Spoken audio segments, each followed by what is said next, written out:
In 1932, Jerome Home opened its doors as a home for the aged. This building was the foresight of Augustus Jerome. The history of Jerome Home starts with his story. Well, I was born on October 11th, 1827. And my father was Armour. He was born in Bristol. And my mother was Ann Smith, and she was from New Britain. They were married on October 19th, 1825. And we lived in Harwington, and we lived in Canada Village, Goshen, and we lived in Cornwall. And in Cornwall, my father had a wagon manufacturing company, a small one. Unfortunately, it got burnt out. We then moved to Cornwall Bridge and then on to Harwington. And then in 1848, we moved from the First Church of Harwington to the Center Church of New Britain and transferred our membership. Well, in 1844, when I was 17, I came to New Britain, and I worked at several places as clerks, and then ended up at the Old Stone grocery store on Main Street, and eventually owned that store. I married Louisa Alice Dickinson in October 1851. And we were married at St. Mark's Episcopal Church in New Britain. Well, I sold the business of the Old Stone store, and then I was a clerk at Don Clark's grocery store and liquor store on Main Street. He made me a partner, and then in January of 1859, he sells his interest to me and to Alfred Redfield, a competitor. And the company then becomes Jerome and Redfield. On December 14th, 1862, Louisa gets ill and passes away, and she's buried in Brattleboro. We were married 11 years. In January 1865, I married for the second time Eliza Huntington Isham of Colchester. We were married at the Episcopal Church in Colchester, and her father was a merchant. In 1867, I sell my interest in Jerome and Redfield to one of the clerks. So after I sell my interest in my company, I joined George Barnes and his tobacco company for a few years. In Hartford, I was a member of St. John's Church and also a member of the vestry and was a warden.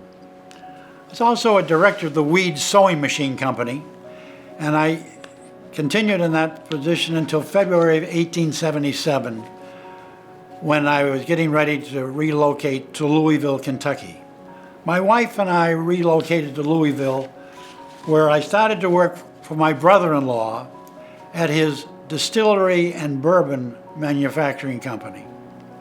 I started off as bookkeeper, then became office manager, eventually became treasurer of the company.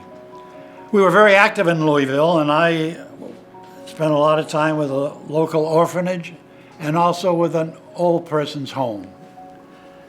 We really were outdoor people in sports, and we loved going places together, and we used to travel a lot in the summertime. We'd always come north and would always visit Hartford first because we had so many friends who were there. We stayed at the Allen House, which was built in 1857, which was the really a first-class hotel and one of the finest of the city. 300 rooms, and many residents included the governor, lieutenant governor, speaker of the house, and other dignitaries. And so we always enjoyed making that our place we stopped as we came north. We'd go to Brattleboro, and later on we went to the Adirondacks, and also found a place in Mount Keno, Maine, at Moosehead Lake, a very fine resort. And so we looked forward to that every year. And we'd stop at Brattleboro also on the way. Well, we were doing a trip in May of 1896. And again, we stopped at the Allen House and visited a lot of our friends. And I had been a charter member of the Hartford Club, so we had a lot of connections, and I was very active in the business community of Hartford. Unfortunately, Elisa got ill and passed away.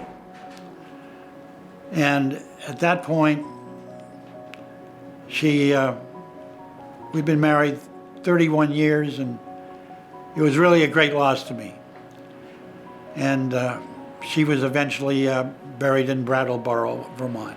Well, what I did, I went back to Louisville and spent the winter there, and then returned to Hartford in early 1897.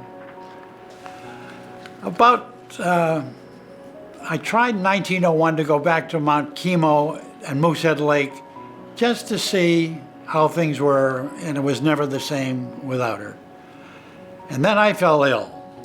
And for about a year, I went and lived with my brother Frank in New Britain, recuperated, and then came back to Hartford. And that is the end of the story right there.